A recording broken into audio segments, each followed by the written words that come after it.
So in this question, question number 27, it says that when 100 joule of work is done on a body, its angular speed changes from 60 rpm to 180 rpm. So they want you to find out the moment of inertia of the body. ये कैसा सम हो गया? Work done दिया हुआ है, initial angular velocity, final angular velocity और moment of inertia निकालने बोले हैं। यहाँ पर हम लोगों को क्या यूज करना पड़ेगा? Work energy theorem. 6 by work energy theorem हम लोगों को सिखाता है कि work done equal to change in kinetic energy होता है, राइट? तो रोटेशनल मैकेनिक्स में भी हम लोग वर्क एनर्जी थ्योरम लगा सकते हैं सेम मेथड से, सिर्फ चेंज इन काइनेटिक एनर्जी की जगह में change in rotational kinetic energy use करना पड़ेगा। तो work done will be equal to half I omega 2 square minus half I omega 1 square. सिर्फ प्रॉब्लम यह है कि omega 2 और omega 1 के जगह में we cannot put these values. Why? Right. So you have to convert them into radian. 2 pi 60 and 6 pi. Right. ये 2 pi radian per second और ये हो जाएगा 180 into 2 pi by 60 मतलब 6 pi radian per second. So you can find out I कैसे? Omega will be equal to half I taken common omega 2 square minus omega 1 square. अब देखो सबका values हम लोग डाल देंगे यहाँ पर। ये ओमेगा नहीं है, ये W है। थोड़ा इसको ठीक से लिखना, नहीं तो तुम लोग कंफ्यूज हो जाओगे। W is the work done। तो W के जगह में work done पुट करेंगे, ओमेगा 1 के जगह में ओमेगा 1 का वैल्यू और ओमेगा 2 के जगह में ओमेगा 2 का वैल्यू, और फिर वहां से सॉल्व करके हम लोगों को I का वैल्यू निकालना पड़ेगा। ठीक है? Will you be able to do? 15.9। अरे वाह, find I कितना आ रहा है आंसर? 15.9 2 किलोग्राम मीटर स्क्वायर, ये उसका आ रहा है। बट तुम लोग अपने अपने आंसर खुद बना के देखना क्या आ रहा है। लीव इट फॉर नाउ, अभी छोड़ दो, अभी छोड़ दो, घर में जाके बनाना। Question number 28, question number 28, constant angular velocity of a motor 28 कैसे बताएंगे? radian per second. If a torque of कितना है आंसर? तो फिर छोड़ दो, बाद में कैलकुलेट करना। अभी अभी छोड़ दो, अभी छोड़ दो, बाद में कैलकुलेट करना। Go for question number 28।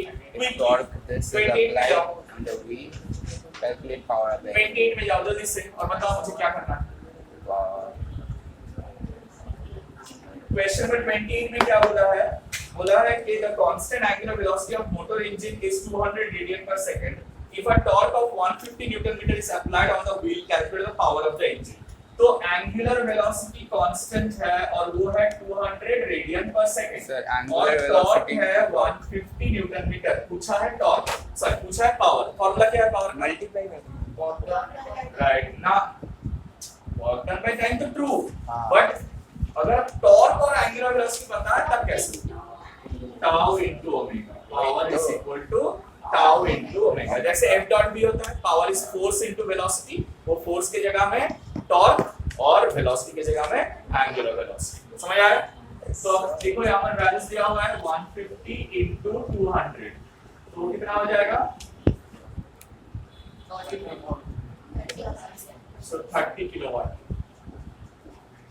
ठीक है? Very simple sum. 200 equals Well, so the fun will start. The fun will start with question number 29. 29 से मजा आएगा। cylinder or this and 40 जल्दी से पढ़ो question number 29 और बताओ मुझे कैसे by a string wound over by string wound over it by a force of this, what is angular acceleration of the cylinder, also calculate। क्या बोला है question number 29 में? बोला है कि the mass and radius of a cylinder are 3 kg and 40 centimeter respectively। तो mass दिया हुआ है 3 kg और radius दिया हुआ है 40 centimetre, that will be 0.4 metre. हाँ, ऐसे सिलेंडर है ना, ऐसे आया ना, तो इसका रेडियस ये वाला होगा। सिलेंडर का रेडियस क्या हो समझ में नहीं आ रहा है।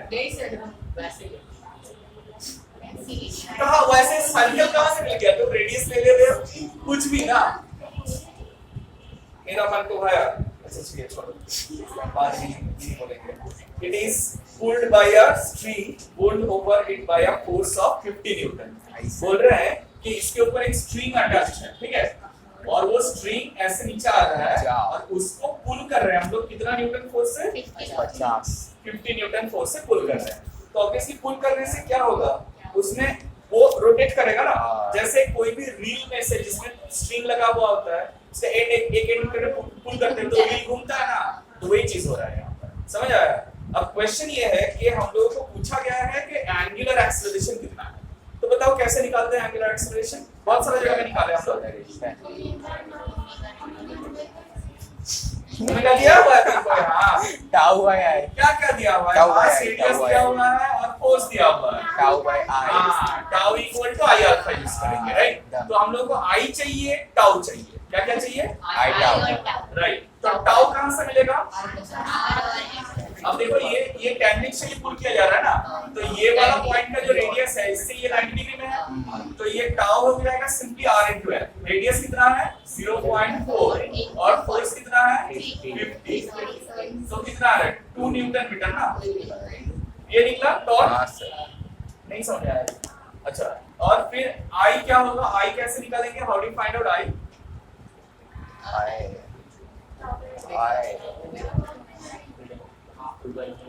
अल्फा तो निकालना है। हाँ सर। कहां से आपको पता है? अल्फा तो v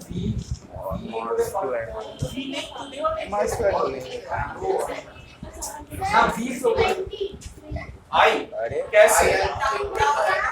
टाउ अरे 20 सर, होगा। दिखाई अच्छा दे। हाँ 20 होगा, ठीक है। टाउ 20 होगा, ठीक है, टाउ 20 होगा। आई तक कुछ बाबू। अरे सिलेंडर जो है ना उसको एक शेप के साथ रिलेट करो, कोई शेप जो किया है जिसका मोमेंट ऑफ इनर्शिया पता है। डिस्क क्यों डिस्क समझ में आ रहा है? डिस्क को धक्का दे दिया। डिस्क को अगर थिकनेस बढ़ा देंगे तो सिलेंडर का बन जाएगा। एक डिस्क कैसा है? डिस्क क्या क्या क्या? वो रॉड बोले।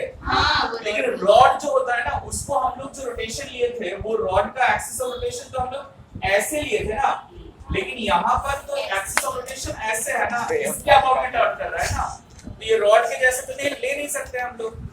समझ आया?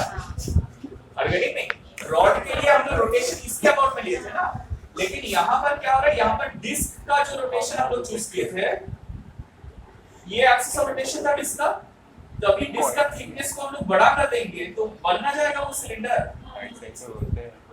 हाँ ना? समझ आया? तो इसलिए डिस्क का मोमेंट ऑफ इनर्शिया क्या था? वही तो याद नहीं आ रहा। mr²/2।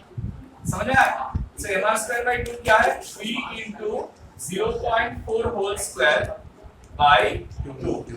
ठीक है, तो नेक्स्ट डे हम ये बेसिक मोमेंट ऑफ इनर्शिया भी सब चीज का पूछेगा। जो बोल नहीं पाएगा याद रखना, हम नेक्स्ट क्लास बहुत गंदा तरीके से इज्जत उतारने वाले हैं। अच्छा, क्वेश्चन नंबर 29 ये हो गया। हाँ sir.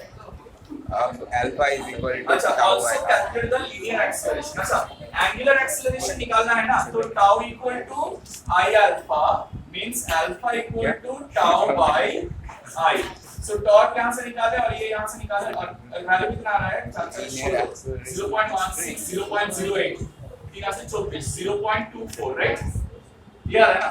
So this into this by this, मतलब 20 by 0.24, बहुत बड़ा है। रेडियन पर सेकंड स्क्वायर, ठीक है। और यहाँ पर और एक चीज भी पूछा है, linear acceleration of the string.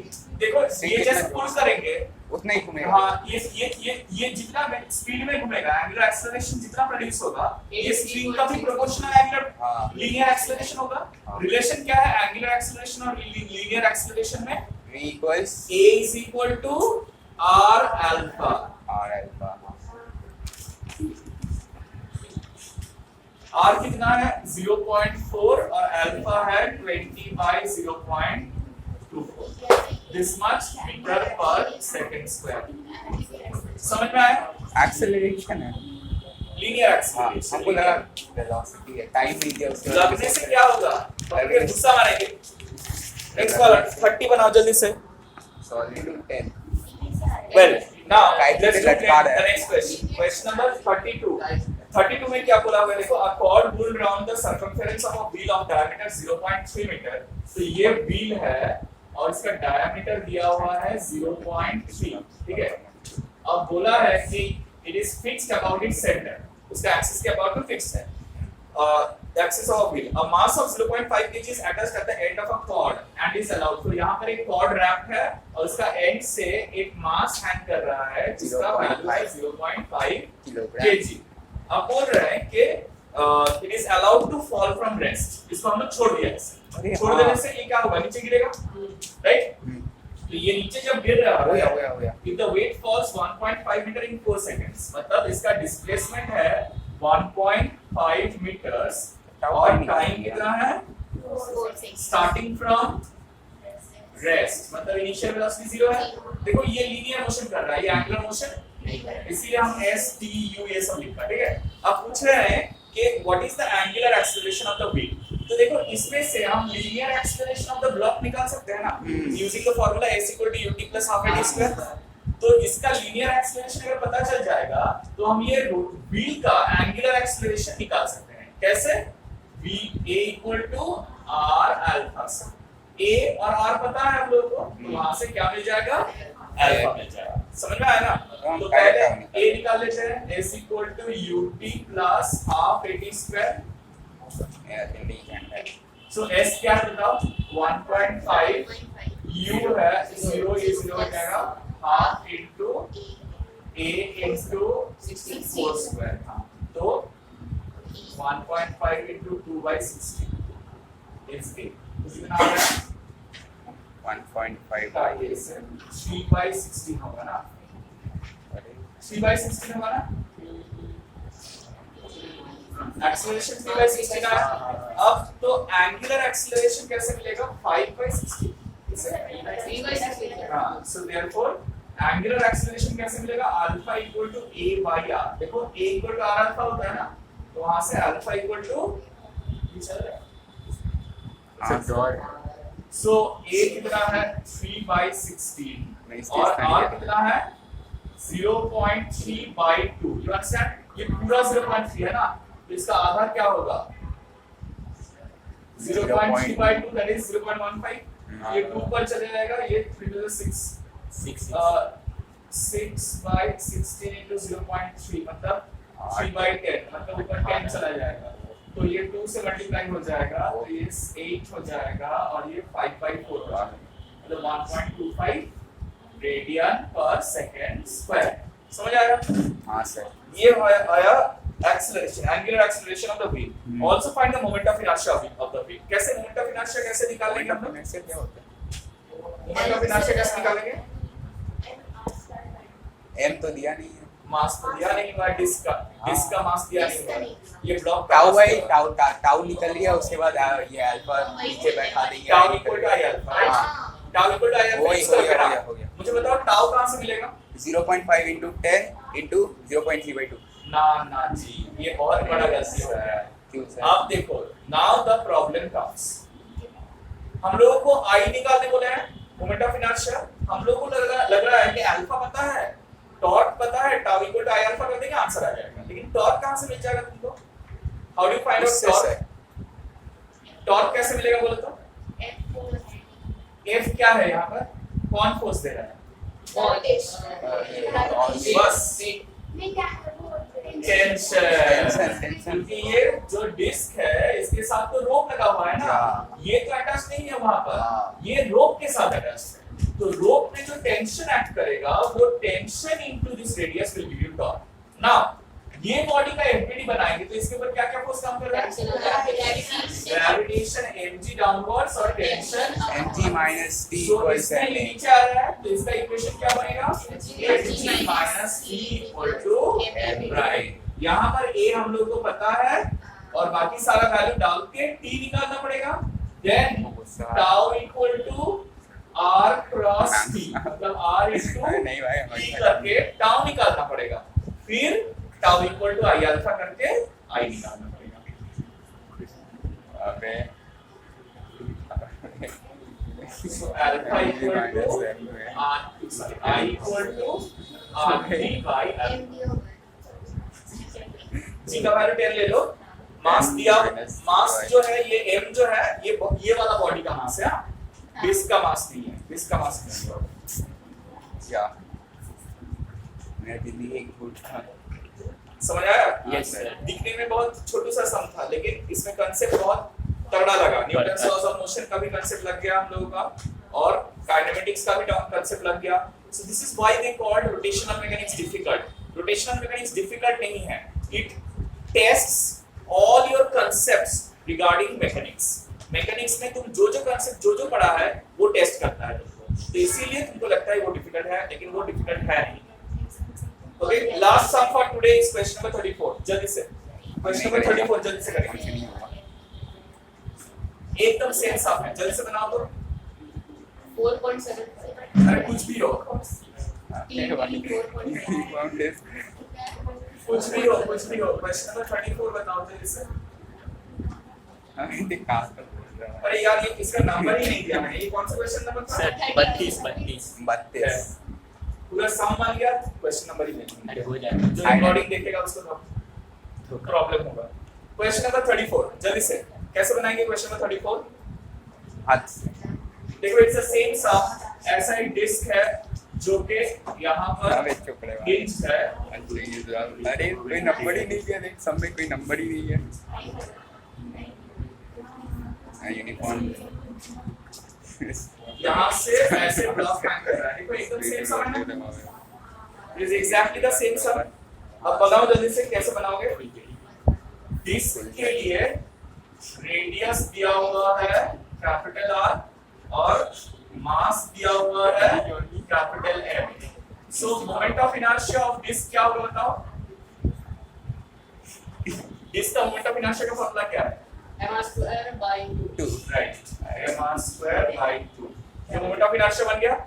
और उसके बाद बोला है कि free to rotate about the fixed axis perpendicular to the plane passing through its center, a string is wrapped over its rim and a block of mass m is attached to the free end of the string as shown in the figure. Block of mass m is attached to the free end, और ये capital M है और ये radius capital R है। Alright,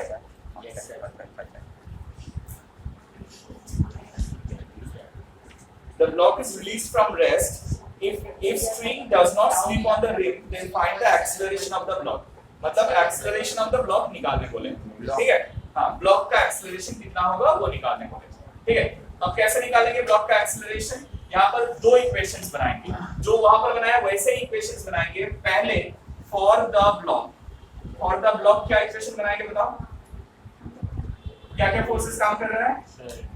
mg tension, तो इसका equation क्या बनेगा? ये नीचे आ रहा है ना, mg - c = ma। ये इक्वेशन 1 हो गया, ठीक है? सेकंड फॉर द डिस्क क्या इक्वेशन बनेगा? फॉर द डिस्क क्या इक्वेशन इसमें बनेगा? टेंशन लग रहा है सर। राइट, इसमें टेंशन लग रहा है sir, right? So tension is providing the T torque. equal to capital M। Tau जो है, टाउ है r into t, राइट? हाँ मतलब यहाँ से ये डिस्टेंस कितना है? r है, तो r into t को लेके tau, and also you can write tau is equal to I alpha, right? Yes or no? Yes sir। Since tau equal to, भाई ठीक है? और एक चीज बता रहे हैं, लीनियर एक्सेलरेशन और एंगुलर एक्सेलरेशन में रिलेशन क्या है? Alpha equal to a by r। से दोनों बचेंगे। अब ये I जो है ये हम लोग निकाल चुके हैं, कितना निकला है? m² by into a by r equal to rt। तो देखो यहाँ पर सारा r कैंसिल हो जा रहा है and you are getting ma equal to 2t। हाँ या ना? So this is equation 1 and this is equation 2। Solve करके क्या क्या निकालना है हम लोगों को? एक्सेलरेशन ऑफ द ब्लॉक निकालना है, तो ये तो निकल जाएगा। t क्या है, t will be equal to ma by 2। ये हम लोग फर्स्ट वाला इक्वेशन में अगर सब्स्टिट्यूट करते हैं तो क्या मिलेगा, mg minus ma by 2 is equal to ma। इसको सिंपलीफाई करेंगे तो 2mg is equal to ma plus 2ma। मतलब इसमें से a कॉमन ले लेंगे और m plus 2m को इधर लेके आएंगे तो acceleration will come out to be 2mg by 2m plus 2m plus 2m. so this will be your answer। समझ आया? सो यहाँ पर हम लोग न्यूटन्स लॉज ऑफ मोशन, देखो why this sum is important, यहाँ पर हम लोग Newton's laws of motion translational motion के लिए भी अप्लाई किया और रोटेशनल मोशन के लिए भी अप्लाई किया, because this is the Newton's laws of motion in rotational motion. समझ आया? बोलो मुझे अच्छा, that is all for today.